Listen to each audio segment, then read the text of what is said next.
My name is Charlotte Evans. I'm 37, and I work as a product manager out here in Charlotte, North Carolina.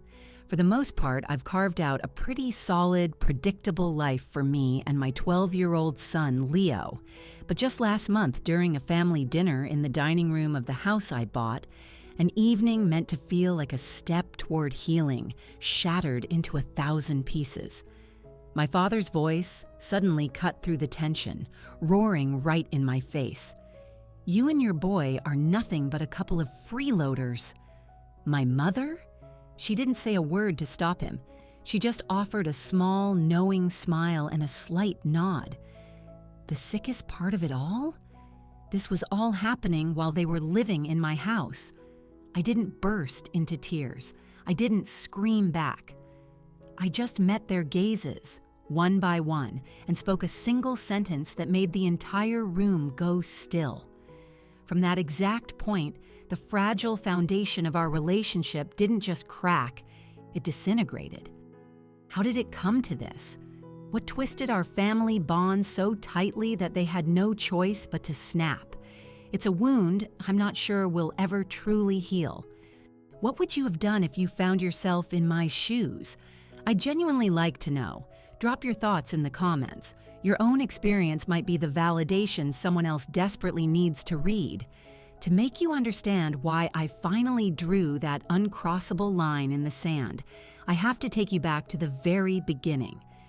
I grew up in a quiet suburb of Charlotte, in a simple 2-story house with floors that always seemed to groan and a backyard that held the permanent scent of freshly mown lawn. I was 18 and my future felt like an open book, full of possibility. My grandfather had passed away the year before, leaving me $80,000 in his will. It was meant to be my safety net, a fund for my education, a launch pad into the life I wanted to build. I was ecstatic. My plan was to major in computer science, and I'd spend hours imagining a career where I could create things from scratch. But my parents, Robert and Judith, had a different blueprint for my future. One stiflingly humid summer night, they summoned me to the living room. My dad was planted in his worn-out recliner, arms folded across his chest, his expression grim. My mom stood near the window, her gaze fixed on something outside, deliberately avoiding mine. They didn't bother with pleasantries. "We need your inheritance," my father stated, his voice so flat and devoid of emotion he could have been talking about the weather. I just blinked, the words not quite registering. "Need it for what?" I managed to ask, a knot tightening in my stomach. My mother finally turned to face me, her face a carefully constructed mask of guilt and determination. "Your brother has a real shot at making something of himself," she explained. "He's starting a construction business with your father, and they need the capital to get it started. It's a guaranteed success, Charlotte. We'll pay every cent back." Mason, my older brother, wasn't even there to make his own case. He was always their golden child, 2 years my senior, effortlessly charming, the one they had staked all their hopes and dreams on. I was the responsible one, the quiet afterthought who was just expected to go along with the program. I was standing there physically clutching the acceptance letter from the University of North Carolina's engineering school. My hand was shaking. "What about my college fund?" I asked, my voice barely a whisper. My father just shrugged, as if my entire future was a minor inconvenience. "You can take out loans, Charlotte. This is for the family." My mother was quick to back him up, nodding eagerly. "Mason's business will be the foundation for all of us. You'll see." It felt like all the oxygen had been violently sucked out of the room. $80,000. My future, my one shot at a debt-free education, was being rerouted to a half-baked business idea I had zero say in. They didn't ask me. They informed me. They took my inheritance with a casual promise of repayment once the business was a success. Spoiler alert, it wasn't. The construction company went under in less than a year, a spectacular failure of bad deals and even worse management. My parents never spoke of paying me back again, not a single word. That very night, I made a decision that would define the rest of my life. I threw some clothes, my laptop, and the $500 I'd painstakingly saved from babysitting into a duffel bag. I walked out the front door of that house and didn't look back. No one tried to stop me. No one called later to see if I was safe. At 18, I was suddenly, terrifyingly on my own. But I was also filled with a burning resolve to prove that I never needed them in the first place. I found a tiny, cramped apartment near the university, sharing it with two strangers I found on a bulletin board just to make rent. I enrolled in my classes, but the cost of tuition was a relentless monster. I juggled 3 jobs: waitressing at a greasy spoon diner, stocking shelves overnight at a grocery store, and tutoring high school kids in calculus. There were nights I'd come home and just collapse onto the cheap mattress on my floor, too exhausted to even think about food. I survived on instant ramen and black coffee for weeks at a time, stretching every single dollar to cover textbooks and utility bills. I kept my UNC acceptance letter pinned to the wall above my desk. Whenever I felt like giving up, I'd stare at it and remember my parents' words. This is for the family. Their family. A club I was apparently never a member of. College was a brutal 4-year grind, but I clawed my way to the finish line. I spent my nights in the library fueled by a potent cocktail of caffeine, spite, and a stubborn refusal to fail.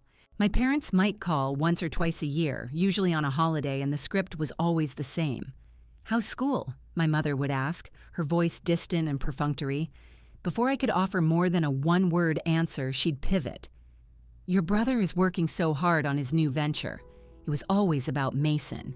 Never once did they ask how I was paying my rent. Never once did they ask if I had enough to eat. I eventually stopped hoping they would. By the time I reached my senior year, I was completely burned out, but my spirit was forged in steel. I graduated with honors, a degree in computer science, and landed an entry-level position at a local tech startup. For the first time in years, I felt like I could actually breathe. I started paying off my mountain of student loans, piece by piece, moved into my own small but clean apartment, and began to build a life from the ground up. Then I met my now ex-husband. He was a coworker, witty, intelligent, and projected an aura of dependability that I desperately craved. We married, had our son Leo, and for a brief, shining moment, I thought I had finally found my happily ever after. But life, as it often does, had other plans. 3 years into our marriage, I found the text messages on his phone. It was undeniable proof of an affair that had been going on for months. I didn't scream or beg him to stay. I simply packed his suitcases, placed them neatly by the front door, and said, "Get out." He did. But to his credit, he remained a presence in Leo's life, and the child support payments arrived on time every month. For me, that was enough. Those formative years taught me not to bend, because bending meant breaking. I had to fight for every single scrap of success I achieved, while my parents and Mason seemed to drift through life on a cloud of excuses. They never once apologized for taking my inheritance. They never acknowledged the nights I went to bed hungry so I could afford my textbooks. That deep, primal betrayal planted a seed of resentment inside me, and it grew silently in the dark for years, just waiting for the day I would have to face them again. At 37, the life I've constructed is one I'm deeply proud of. My job as a product manager isn't just a source of income. It's a daily testament to every all-nighter I pulled in the library, every double shift I worked to pay my tuition. I lead a team that designs software used by millions, and I am exceptionally good at what I do. My name holds a certain weight in my field, and that's a reputation I earned, not one that was handed to me. I own a 3-bedroom house in a peaceful suburban neighborhood with a mortgage I pay myself and a backyard where my son, Leo, practices his soccer drills. This existence, this stability, it's all mine. I built it from nothing. Leo is 12 now, and he is the absolute center of my universe. He has this explosive, infectious laugh that can make even the most stressful day feel manageable. Whether he's acing a science test or trying to negotiate a later bedtime for one more round of a video game, I see so much of myself in him. That stubborn streak, that quiet intensity. I make it a point every single day to ensure he knows he is more than enough, that his worth isn't tied to what he can achieve for someone else. Our weekend ritual is sacred. Pizza night, a movie marathon, and him excitedly telling me all about his latest dreams of becoming an astronaut. I would move heaven and earth for that boy, and he knows it. He's my why. My parents, Robert and Judith, are a different matter entirely. After I walked out at 18, our contact was minimal. A generic birthday card, a brief Christmas call, always short, always feeling hollow. But over the last few years, the tone of their messages began to shift. My mother, Judith, would send a text. "How's work going, Charlotte?" It wasn't because she was suddenly interested. It was a transparent lead-in to a request for money. "Your father's business has hit a rough patch," she'd type. Or, "Mason is trying to get a new project off the ground. Could you help him out?" The first time, I sent a couple $1,000s, naively thinking it was a one-time thing. But the requests became more frequent and for larger amounts. $5,000 for a sudden car repair, $10,000 for a can't-miss business opportunity for Mason. I started to say no. With each refusal, my mother's texts grew more pointed. "You're doing so well for yourself. Surely you can spare something for your own family." My father called me once, his voice gruff and accusatory. "We sacrificed so much for you, Charlotte." Sacrificed? I nearly laughed. What exactly had they sacrificed? The inheritance they stole? The years they completely ignored my existence? I began to ignore most of their messages. I'd see their names. Mom, Dad, flash on my phone screen and just let the calls go to voicemail. Mason, my brother, never bothered to call me himself. He didn't have to. My parents had become his personal fundraising team.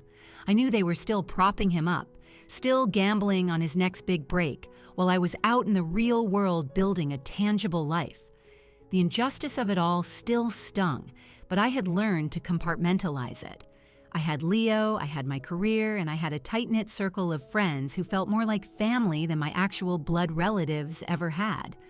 One of those friends is Sarah Chen, my best friend, and, conveniently, a brilliant financial advisor. She's been my rock since we met at a Women in Tech conference 5 years ago. I wasn't searching for reconciliation or closure with my parents. I just wanted to keep my life moving forward. But then, my mother's number lit up my phone one evening, her voice laced with a trembling urgency I hadn't heard before. That single phone call was about to drag me right back into the family chaos I had spent almost 2 decades trying to escape. That call came on an otherwise calm Tuesday evening. I was at the kitchen table helping Leo with his pre-algebra homework, the only sound being the scratching of his pencil against the paper. My phone buzzed, and I glanced down to see my mother's name on the screen. We hadn't spoken in months, not since I'd ignored her last text asking for $10,000 for another one of Mason's vague emergencies. I let it ring, my thumb hovering over the decline button, but a flicker of something, maybe obligation, maybe morbid curiosity, made me answer. Her voice was thin and shaky, a stark contrast to the calculated tone she usually adopted when she wanted something. "Charlotte. Charlotte. It's your father," she said, her voice cracking. "He's sick. He's really sick. We need you to come home." I felt my body go rigid. The word home hit me like a physical blow. Home. The house I had fled at 18. The place where my future was stolen without a second thought. I pressed the phone harder against my ear, my heart starting to pound. "What's wrong with him?" I asked, forcing my voice to remain even. She paused for a fraction of a second before the words spilled out. "It's his heart. The doctors are talking about surgery, but we're in so much trouble. The bank is threatening to foreclose on the house. We're $250,000 in debt from your father's latest business failure." Her words were a torrent, rushed and desperate, but I recognized the familiar undercurrent. They needed my help. I leaned back in my chair, my eyes finding Leo, who had stopped writing and was now watching me with his wide, perceptive gaze. "What do you want me to do about it?" I asked, though I already knew the answer. Judith didn't hesitate. "Come back, Charlotte. Please. Maybe you can talk to the bank, help us figure something out. You're doing so well, and we're family." There it was again, that same tired weapon she'd been wielding for years. Family. I wanted to laugh, but a lump formed in my throat instead. I told her I would think about it and ended the call, my mind a whirlwind of conflicting emotions. That night, sleep was impossible. I sat on my living room couch in the dark, a glass of wine on the coffee table beside me, completely untouched. I kept replaying her words. My father, sick. The house, on the verge of being lost. $250,000 in debt. This wasn't just about money anymore. It was about the crushing weight of everything I had tried so hard to leave behind. A part of me, the part forged in anger and resentment, wanted to wash my hands of them. They never cared about my struggles, so why on earth should I care about theirs? But there was another, smaller part, the part that held faint, faded memories of my father teaching me to ride a bike, of my mother baking my favorite cookies for my birthday. That was nagging at me. If I didn't go, if something happened to him, would I be haunted by the what-ifs for the rest of my life? I called Sarah the next morning. She answered on the first ring, her voice all business. "Don't you dare let them guilt you into this, Charlotte," she said sternly after I recounted the conversation. "They've been treating you like a personal ATM for years. You don't owe them a thing." Logically, I knew she was right. Sarah had a way of cutting straight through the emotional fog, but I couldn't shake the feeling that this was something I had to do. I needed to face them, not for them, but for me. If my father was truly ill, I needed to see it for myself. I needed to close this chapter on my own terms. I told her I was flying back to Charlotte, not to be their savior, but to finally get the closure I'd been denied for so long. That evening, I sat Leo down and explained that I had to go away for a few days for a family matter. "Is Grandpa okay?" he asked, his voice soft with a concern that broke my heart. I hated that he had to worry about a man he barely knew, a man who had shown virtually no interest in his life. "I don't know for sure, sweetie," I said, gently brushing the hair from his forehead. "But I'll be back before you know it, and we'll have our regular pizza night, I promise." He nodded, his trust in me absolute. That trust was my anchor. Packing for the trip felt utterly surreal. I hadn't set foot in my parents' house in years, not since a painfully tense Christmas visit when Leo was just a toddler. I booked a flight, arranged for Leo to stay with a neighbor I trusted implicitly, and cleared a few days off with my boss.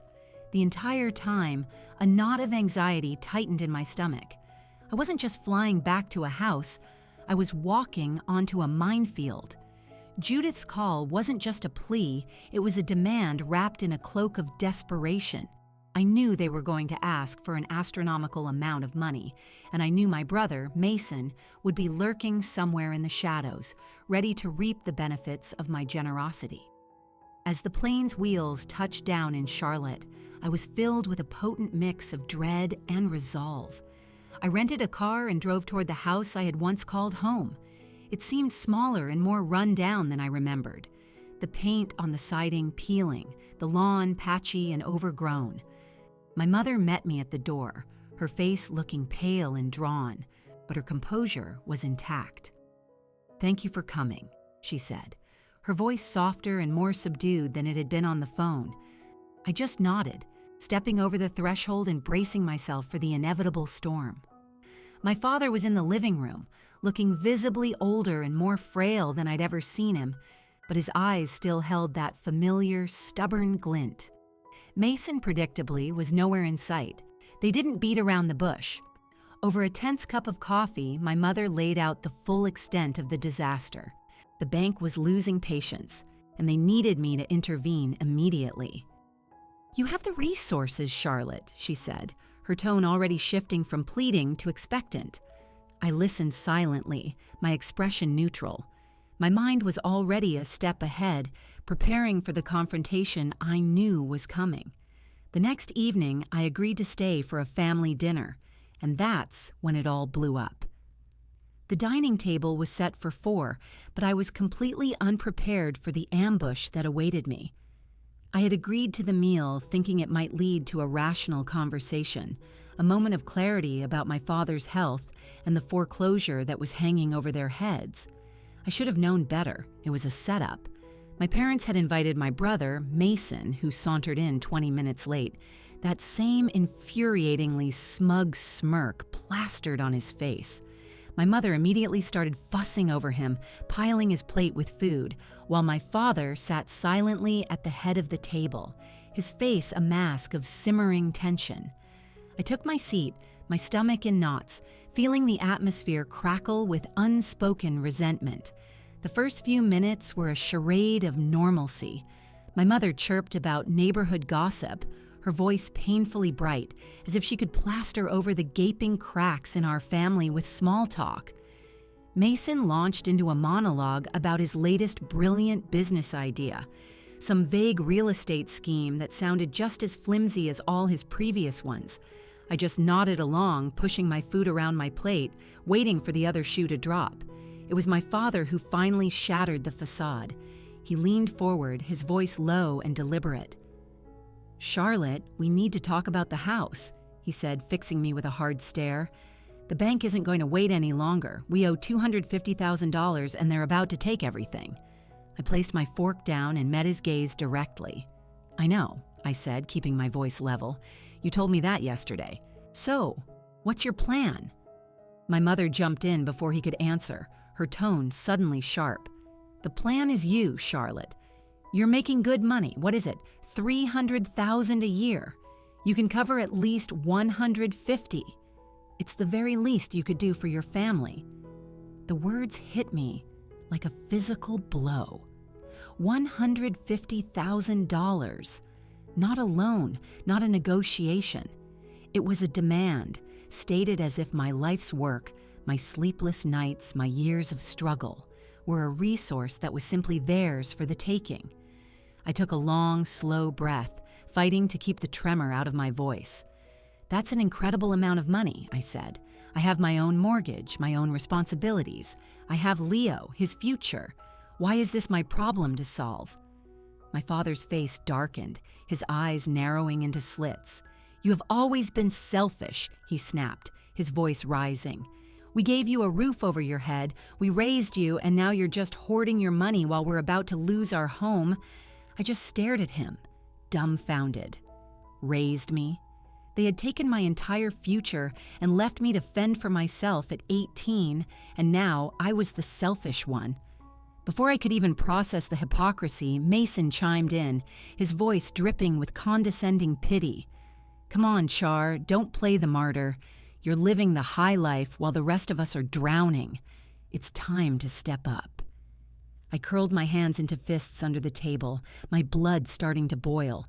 They hadn't asked a single question about Leo. They didn't care about my life or the sacrifices I had made. They only saw me as a solution to their self-inflicted problems. I was about to let loose when my mother leaned forward, her expression turning cold and cruel. "You and your son are just freeloaders," she said, her voice cutting through the room like a shard of glass. "Living off the good start we gave you, acting like you're so much better than us." The word freeloaders was a blade to the gut, but it was the inclusion of my son that made something inside me finally snap. My son.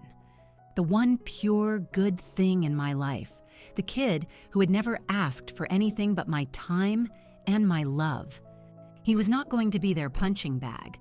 I pushed my chair back from the table and stood up, my voice coming out low and dangerously firm.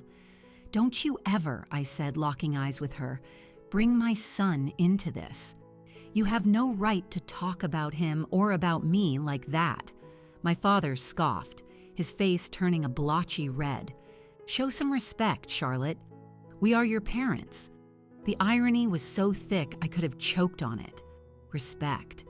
from the people who had stolen from me, ignored me, and now were insulting my child in my own home. I turned my burning gaze on Mason. "And you," I said, my voice sharp as a razor. "You've been coasting on their excuses your entire life, letting them do your begging for you. Don't you dare lecture me about stepping up." His trademark smirk finally vanished, replaced by a flicker of shock. He said nothing. My mother tried to interject, her voice rising in pitch. "Charlotte, you owe us. We are family." I cut her off, my last shred of patience gone. "Family doesn't do this. Family doesn't demand, and it sure as hell doesn't insult my child. You want to call us freeloaders in my own house?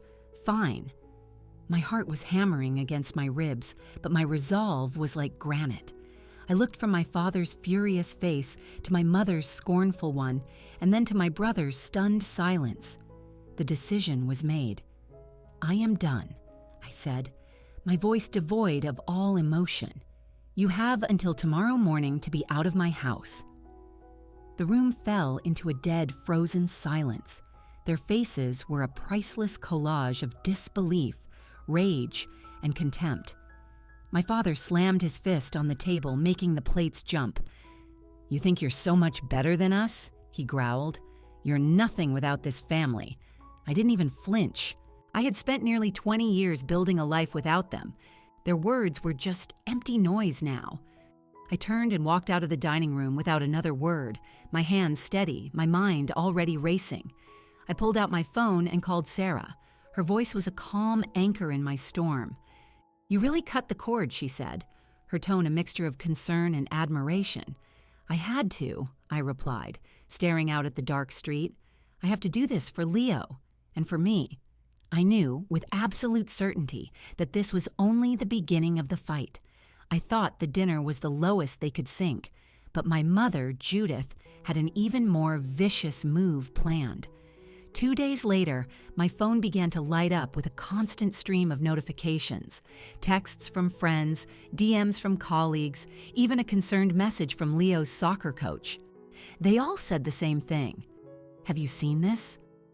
I reluctantly opened TikTok, and my blood ran cold. There she was, a video posted from my mother's account. Her face was a mask of tear-streaked, theatrical grief. "My daughter has abandoned us," she whimpered, clutching a tissue for dramatic effect. "She has all this money, but she won't lift a finger to help her own parents save our home. She's just turned her back on us, on her own flesh and blood." The caption underneath read, "Ungrateful daughter leaves parents to become homeless." The video was going viral. It had tens of thousands of views, and the comment section was a cesspool of hatred directed at me. I was heartless, a monster, a disgrace. My stomach twisted into a painful knot. Judith had taken our private war and made it public, twisting the narrative to cast herself as the victim and me as the heartless villain. I sat on the edge of the hotel bed, my hands shaking with a rage so intense it felt like a physical vibration. She hadn't just attacked me. She'd made my son a pawn in her game, implying he was somehow complicit in my so-called betrayal. My first instinct was to fight fire with fire, to post my own video, to lay out the whole sordid story for the world, the stolen inheritance, the years of neglect, the freeloaders' comment, but I held back. Reacting with rage would only add fuel to her fire, making me look unhinged and validating her story. I had to be smarter. I had to be strategic. I called my financial advisor, Sarah, who answered instantly. "I saw it," she said before I could even get a word out. "It's a disgusting, manipulative new low, even for her. What's the plan?" I started pacing the small hotel room, my mind working furiously. "I want to end this," I said, my voice now steady and cold. "They're not going to bully me into giving them what they want. Not this time." Sarah didn't miss a beat. "Good. Then we hit them where they're most vulnerable. The house. They're desperate to keep it. You have the capital. Let's buy it right out from under them." The idea was audacious, and it sent a jolt of adrenaline through me. This wasn't just about revenge. It was about reclaiming my power, about taking back control of the narrative they were trying to write for me. I told her to move forward, and she promised to have a lawyer on the line for me by morning. The next day, I met with the real estate attorney Sarah had recommended, a sharp, no-nonsense woman named Ms. Davies. She laid out the facts clearly. The bank was eager to offload the property due to my parents' default on the $250,000 loan. Ms. Davies confirmed I could purchase the house directly from the bank, which would completely nullify my parents' claim to it. It's a significant investment, she cautioned, but your financial records show you can manage it. You would own the property free and clear. They would have zero leverage over you. I nodded, my resolve hardening with every word she spoke. This wasn't about saving their home. It was about ending their toxic hold on my life. Sarah worked her financial wizardry, pulling together the necessary funds from my savings, investments, and a small, manageable loan. Within a week, we had an agreement with the bank. I signed the closing documents, my hand perfectly steady as I officially became the legal owner of the house I grew up in. It was a surreal moment, like finally closing a deep wound I had been carrying for 19 years. But I wasn't finished. I had Miss Davies draft a formal contract. The terms were simple. My parents could continue to live in the house, but only if they agreed to a 5-year repayment plan for the full $250,000, with interest. If they missed a single payment, eviction proceedings would begin immediately. It was a lifeline, but it was a lifeline on my terms. I didn't call them to deliver the news. I wanted it to land with the full, cold weight of the law. I had Ms. Davies send an official, certified letter to my parents and to Mason, outlining the new reality of their situation. I was their landlord, and they were now tenants bound by a legally enforceable contract. The package also included a cease and desist letter, formally demanding that Judith remove the defamatory TikTok video and retract her public statements. Defamation of character carries legal consequences, Ms. Davies had written, her language crisp and unyielding. I knew my mother would interpret it as an act of war, but I was past the point of caring. She had crossed a line, and I was done being the bigger person.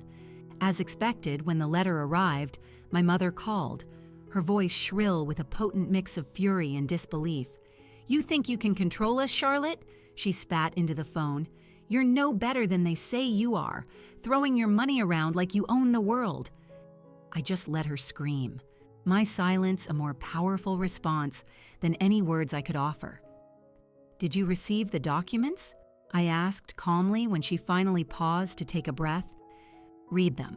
Follow the instructions, or face the consequences." I hung up the phone.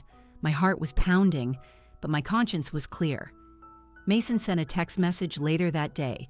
It was a single line, "You're ruthless." I didn't bother to respond. He wasn't entirely wrong, but for the first time in my life, I wasn't sorry for it.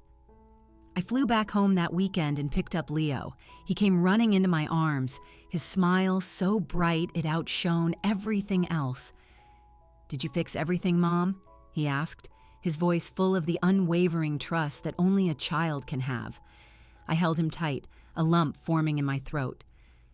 "I'm working on it, kiddo," I whispered. I hadn't told him about the house or the video. That was a burden he didn't need to carry, but I knew this war was far from won. My mother's silence after that phone call was too deliberate. It felt like the eerie calm before a hurricane. She was planning her next attack. My mother's defiant silence was short-lived. A week after the legal notice was delivered, I received a call from my attorney, Ms. Davies. They are refusing to sign the repayment contract. She said, her voice calm but resolute, "Your parents are claiming they owe you nothing and are demanding the right to remain in the house as is." I can't say I was surprised. Robert and Judith had built their entire lives on a foundation of sidestepping responsibility, always twisting reality to fit their victim narrative. This time, however, I held all the cards. I owned that house, every last brick and floorboard. Their refusal to sign the contract wasn't an act of defiance. It was them sealing their own fate. "Move forward with the eviction," I told Ms. Davies, my voice steady. "No more chances. They've made their decision." The eviction process was not instantaneous, but it was methodical. Ms. Davies filed all the necessary paperwork, and a court date was officially set. My parents, of course, tried to fight it. Judith unleashed a barrage of texts, each one more vitriolic than the last. "You are tearing this family apart over money," one read. "How could you be so cruel to your own blood?" I didn't reply. Her words still had the power to sting, but they no longer had the power to sway me. She had called my son a freeloader, publicly shamed me on the internet, and then had the audacity to expect me to finance their continued irresponsibility. My father's messages were colder and more menacing. "You will regret this, Charlotte." I saved every text, every unhinged voicemail, and forwarded them all to Ms. Davies as a growing file of evidence documenting their hostility. Mason remained mostly silent, but I could feel his presence in the background, undoubtedly egging them on. He was their golden boy, the one they had always enabled and protected. When Ms. Davies served the official eviction notice in person, she told me Mason was there, his face ashen, his usual smirk completely gone. He didn't have the courage to confront me directly now that the power dynamic had fundamentally shifted. The notice gave them 30 days to vacate the property. If they refused, the sheriff's department would be dispatched to remove them. I didn't want it to escalate to that point, but I was fully prepared for it. I had spent too many years letting them trample all over me. I was not going to bend now. At the end of the 30 days, they were gone. Ms. Davies confirmed that they had moved out, leaving the house in a state of chaos. There were half-packed boxes, stray pieces of furniture shoved against the walls, and trash left behind as if they had fled in a final petulant rage. I flew back to Charlotte one last time to see the property for myself. Walking through those empty rooms was a strange, hollow experience, like visiting a ghost of a life I no longer wanted to remember. The kitchen where my mother had once baked cookies was now grimy, with unwashed dishes left in the sink. My old childhood bedroom, the one where I had dreamed of escaping, had been converted into a storage space for Mason's various failed business ventures. I didn't linger. I hired a professional cleaning service and put the house on the rental market. The monthly income would more than cover the loan I had taken out, and any profit would be deposited directly into Leo's college fund. I found out through a mutual acquaintance that my parents had rented a small, 2-bedroom apartment on the outskirts of town. My father's health was reportedly stable, but they were struggling. Judith was working part-time at a grocery store, and Robert was doing some bookkeeping for a local mechanic. For the first time in their adult lives, they were being forced to stand on their own 2 feet, and Mason, in a turn of events that surprised absolutely no one, had moved in with them. Their lives were no longer my problem to solve, and the relief was immense. Cutting them off completely was harder than I anticipated. Not because I still craved their love or approval, I'd given up on that fantasy years ago, but because letting go meant finally closing a door that a small, foolish part of me had always hoped might one day open to a healthier relationship. I blocked their numbers, deleted their old voicemails, and unfollowed my mother's social media. The TikTok video had been taken down shortly after she received the cease and desist letter, but the memory of the comments lingered. Strangers on the internet had called me a monster without knowing the 2 decades of betrayal that led to that moment. I had to consciously remind myself that their opinions were meaningless. I knew my own truth, and that had to be enough. Leo was my anchor through it all. When I finally returned home for good, he was waiting for me with a drawing he had made. It was a detailed rocket ship soaring past a full moon, his astronaut dreams captured in crayon. "For you, Mom," he said, beaming. I pulled him into a hug, my heart swelling. Every difficult decision I had made, buying the house, facing the fight, seeing the eviction through, was for him. It was to show him what it looks like to stand up for yourself, to refuse to be a victim. That weekend, we spent hours in our backyard planting a flower garden, something we had talked about doing for months. As we dug our hands into the cool earth, Leo looked up at me, his expression serious. "Are Grandma and Grandpa mad at us?" he asked quietly. I paused, taking a moment to choose my words with care. "I think they're mostly mad at themselves, honey," I said. "But you and me, we're okay. We'll always have each other." He seemed satisfied with that answer and went back to carefully planting a marigold. In that simple, quiet moment, his unwavering trust in me felt more valuable than any apology I would never receive. Sarah was my constant support, checking in with her signature blend of tough love and unwavering loyalty. "You're free now, Charlotte," she told me one evening over coffee. "They can't touch you anymore." She was right, but that freedom felt heavy at first. For so long, I had defined a part of myself in opposition to my parents' failures and their relentless demands. Now I had to rediscover who I was without that constant battle. I poured my energy into my work, taking on challenging new projects and mentoring junior colleagues. I wanted Leo to see a mother who was not just a survivor, but someone who was thriving. The shift was noticeable. My focus at work was sharper, my confidence more deeply rooted. I wasn't just a product manager anymore. I was a woman who had fought for her life and won. Looking back, the most important lesson wasn't about winning or losing. It wasn't about the house or the money or even the deep pain they caused. It was about self-respect, a concept my parents never grasped. Family isn't just an obligation you're born into. It's the people who truly see you, who lift you up, who fight for you just as fiercely as you fight for them. My parents and my brother chose themselves every single time.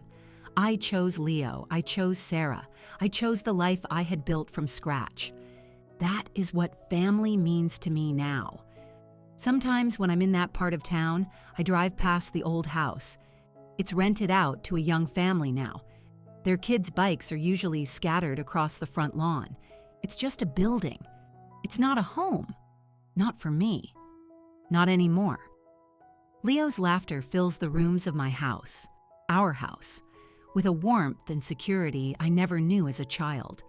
I have no idea if my parents will ever learn from their mistakes, and the truth is I no longer need them to. I have my son, my work, and my peace.